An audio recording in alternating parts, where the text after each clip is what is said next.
The city of Lagos waits and God as all routes Be the first to know. From the north, south, east, west and around Africa, we break the news. We are one Nigeria. Now you can catch all the actions live as the news breaks. We are Core TV News. Welcome to Core TV. A 24-hour news station.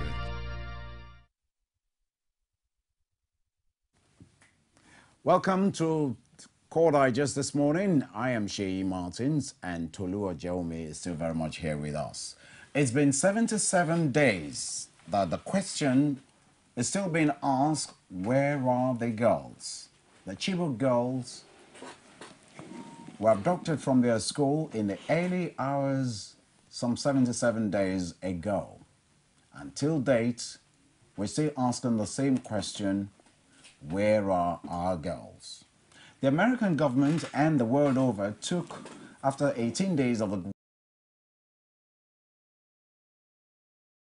the bold step to help Nigerians locate these girls. They've deployed a lot of technology, not only from the United States, from Britain, from France, and other countries, including some West African countries, using their armies and intelligence to find States of America. The spokesperson for the White House, Rear Admiral Hall, suggesting that with all the intelligence deployed, particularly with the military flights over the Chibok area and surrounding countries, the girls have not been located. What does that tell you? 77 days gone. We are yet to know where the girls are. In the studio this morning, our guest is Libera Soshoma, a legal practitioner, political analyst, and of course, a human rights activist himself. He will be discussing 77 days gone. Where are the girls? Libera, you're welcome to our studios. Thank you for this opportunity once again. Hi, good morning. We appreciate your presence once again. Thank you. Now, this is where we hope to start this morning. After 77 days, over 200 Chibok girls. Is there any hope? If you ask me if there's any hope, I'm not a military man. I'm not representing the federal government, and I don't know if there is hope or not. But I can only say, like typical of Nigerians, let's be hopeful. Because my belief is that stuffs like these are not issues you just get answers to in 24 hours. We had said this before now, and then some people said, no, Nigerian government didn't they didn't believe in the first place that the girls were missing, and so it would have been easy for them to just and that with the coming of Americans, that answers were going to be given to a lot of questions. And it's almost 30-something days now since the Americans are here with deployed us. the high-tech Americans, the Canadians, the Israelis, France, and Britain. Even Britain and Russia. And yet the girls are still not being found. Not because they don't want to find them, but because matters like this, we're not talking about one person. We're talking about 100 and something people. And so matters like this will require strategies and technical ability to be able to at least rescue all of them. And then also, mind you, you're dealing with people who are not conventional, standing army. And so you will have to be very tactical. And I think that's why you were not getting the desired result, the result that Nigerians want. A lot of people had said, oh, why don't you, swap these guests, like Boko Haram had suggested in the first place. And, you know, there are so many things involved, so many. What is the ones on scene are, are more than the ones we are seeing. Basically, that's all I can say. And so for that, even here now, it's difficult for us to say who is Boko Haram and who is not Boko Haram. I agree with you. But you see, we have a question being asked, Rear Admiral Kirby. We should be the ones asking him that question. Well, unfortunately, it's an American reporter asking the question here, and this reporter did say, "Are we suggesting that this Boko Haram is more sophisticated than the technology the United States is deploying to find these girls?" And the response to that by Admiral Kirby was, "We don't have any better idea today than we did about where these girls are, but there's been no let-up to the efforts of finding this girl." The Pentagon spokesman, that's Rear Admiral John Kirby, told reporters over the weekend in Washington. Yeah, basically, these are not issues.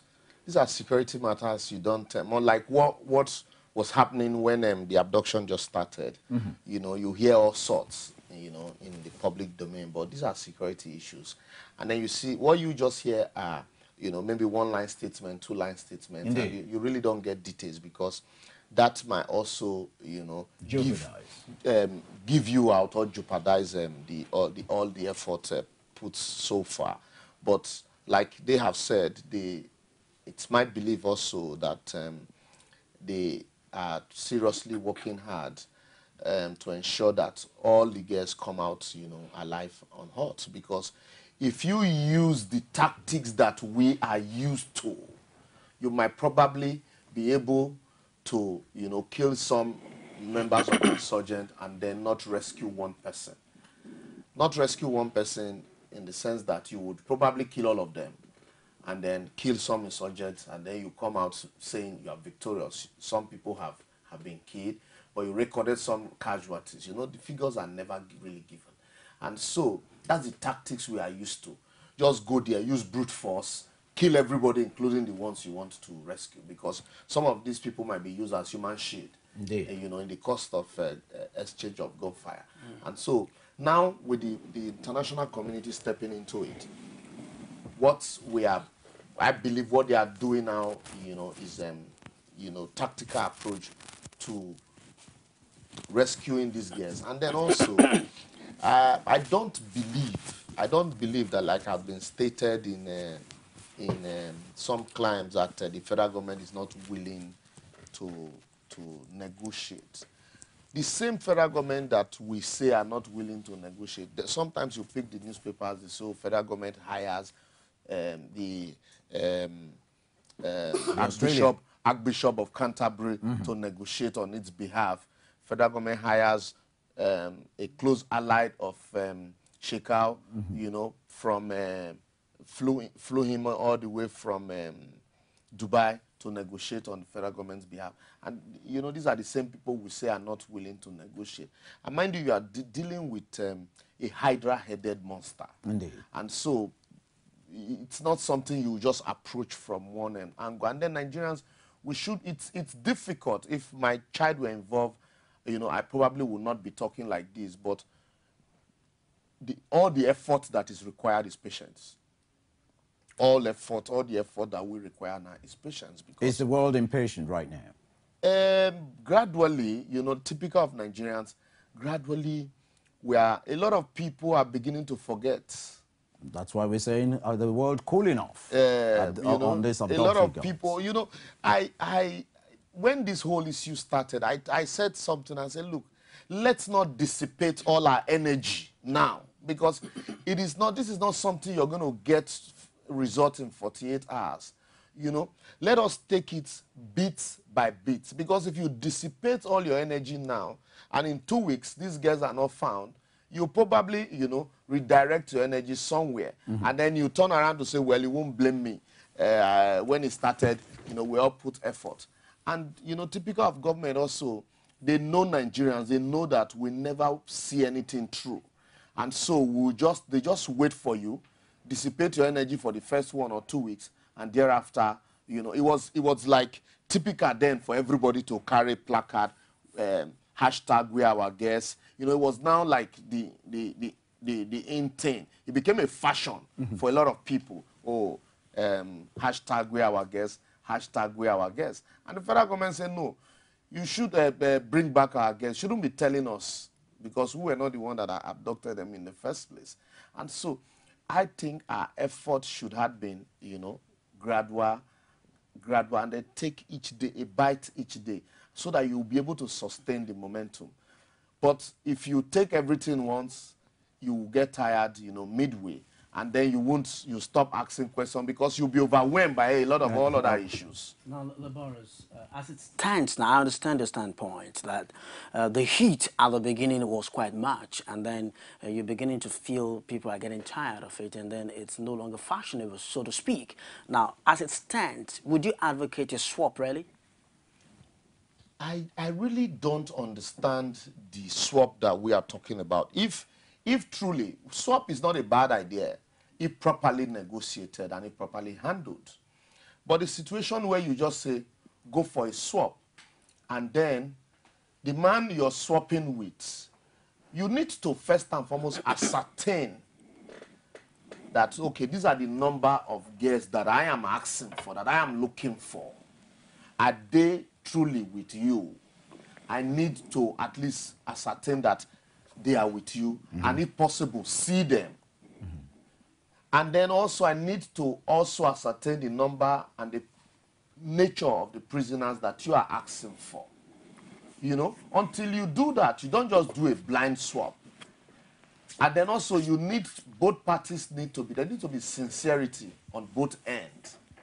You know, so otherwise, you just go blindly into a swap arrangement, and then what you get is not what you bargained for. Oh. And then some guests that had probably been kidnapped from another country are handed over to you as people kidnapped from your country. And then meanwhile, you have released the prisoners. And then you turn around to say, these are not the people I am actually asking for.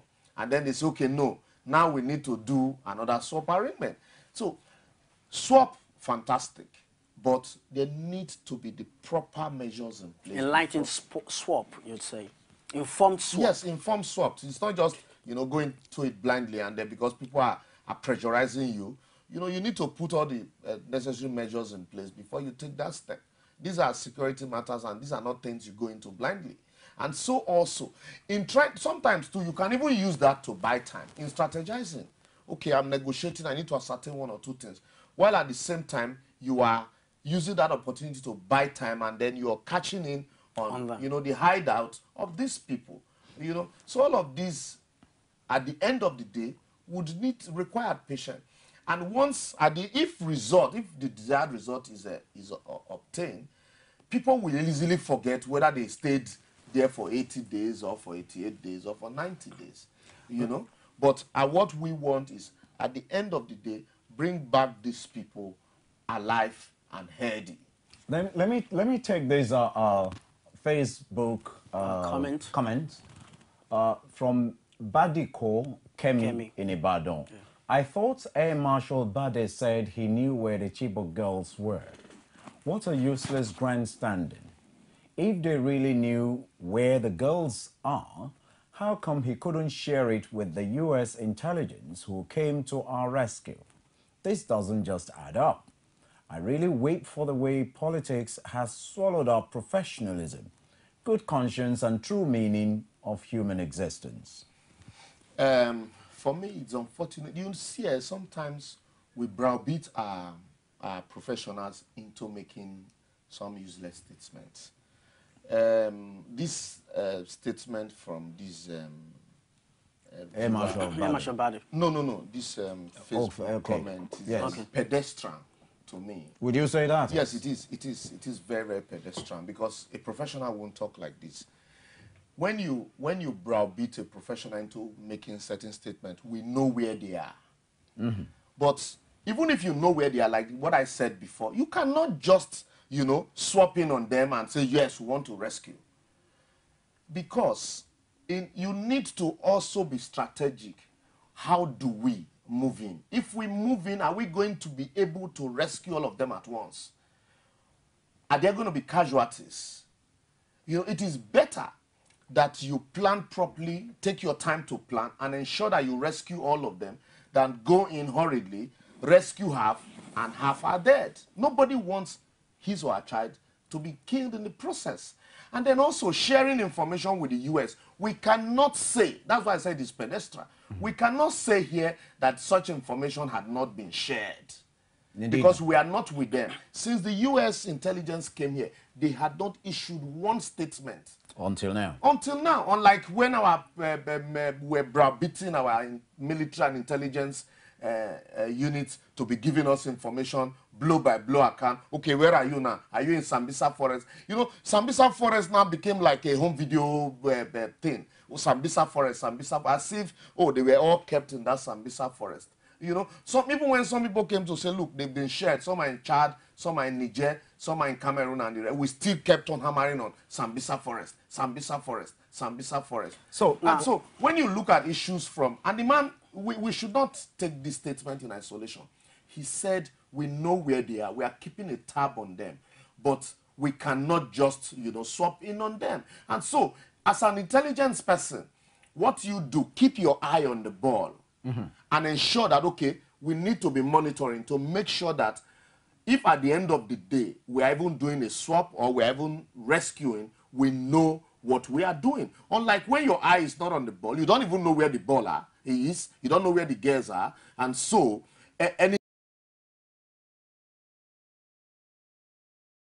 you know who and who. Do you know how long it took US to monitor Osama bin Laden before they were able to take him out? But nobody was giving you information. We know where bin Laden is. That's where I think no matter how tense, you know, this army spokesman or the chief of army staff was, he shouldn't have, you know, well, remain calm. We know where they are.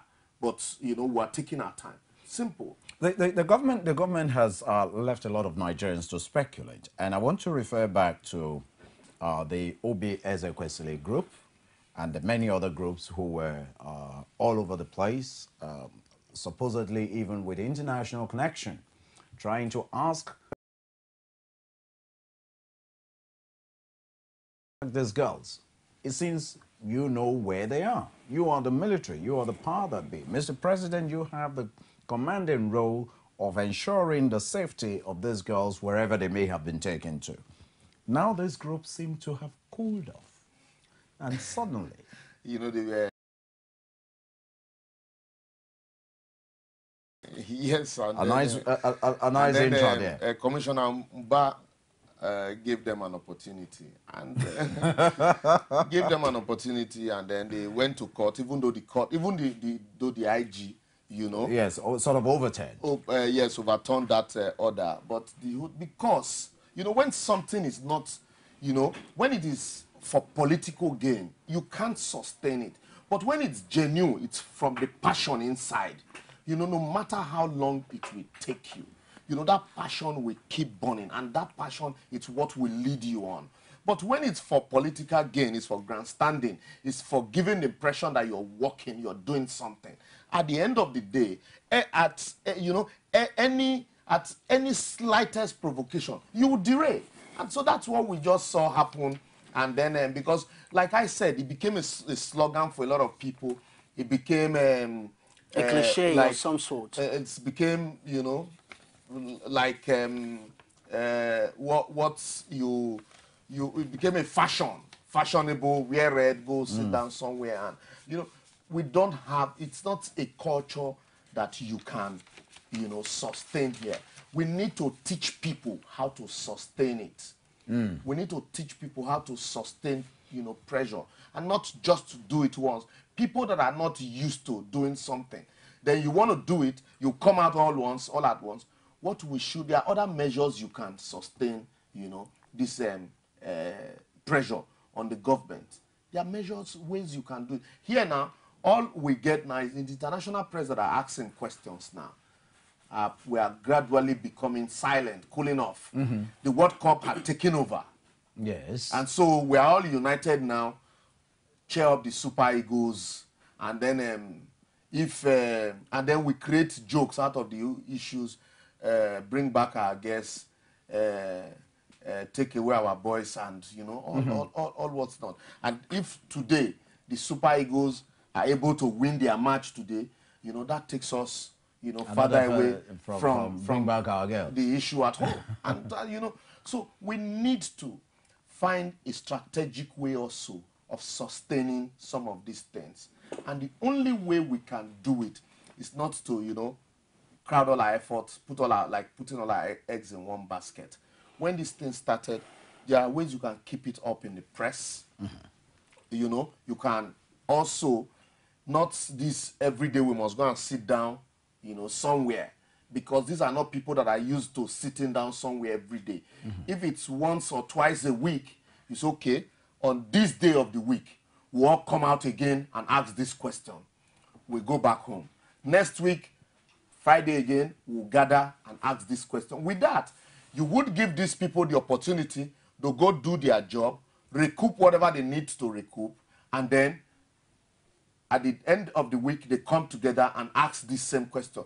So instead of doing everything, 7 days a week, that 7 days you can, spread it for 7 days in, 7 weeks. And that will stretch your agitations campaign. And campaign. Let me hold you a bit. More comments coming in. This one is another feedback from our Facebook page, and it's coming in all the way from Delta. Bella Sampson, the Chief of Defense Staff, should resign for lying to Nigerians so shamelessly.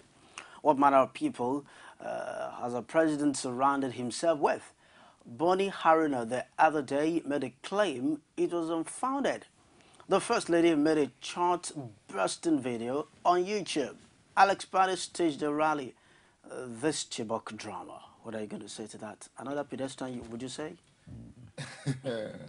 See, rather than address the issues now, also we are creating diversionary tactics for ourselves.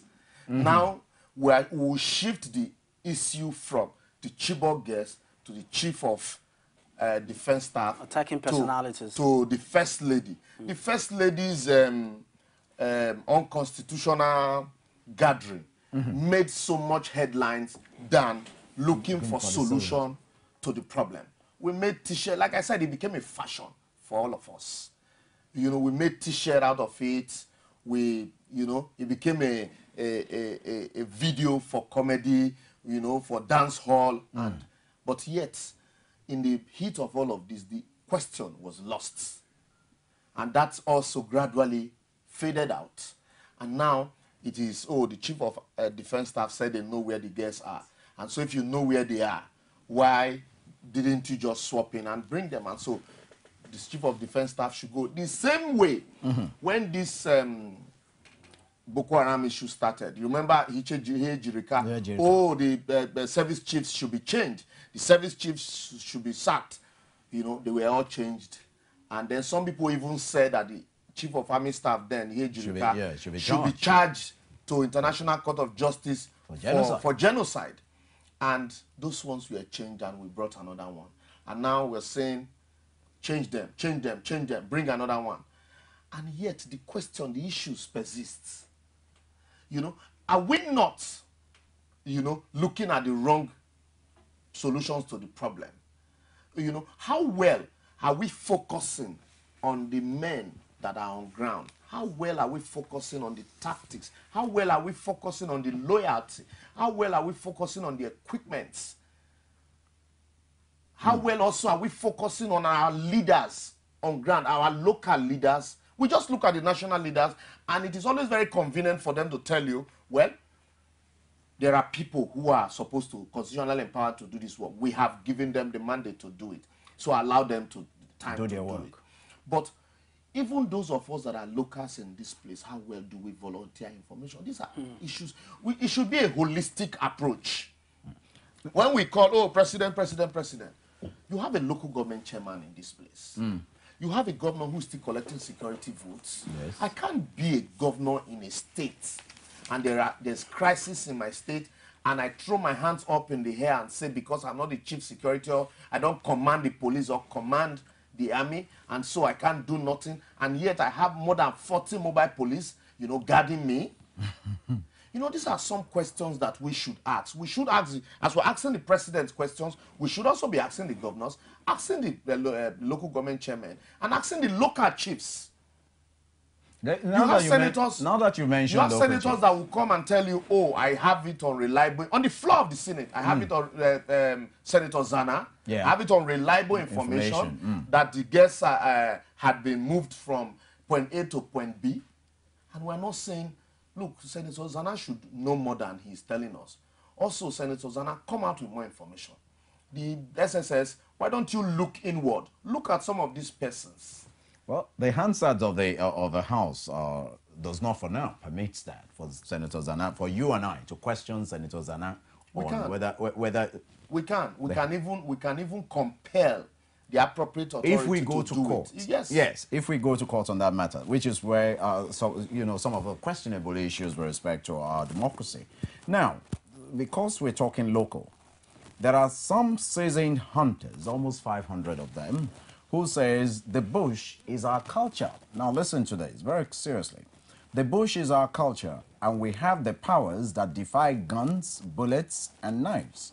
One of the hunters some of these hunters range from age 18 to 80 years old, and they've told Oyinbo Reporters, Associated Press, that we are real men of courage and we trust in Allah for protection, but we are not afraid of Boko Haram. If government gives us the support, because they already know about us, we will bring back these girls.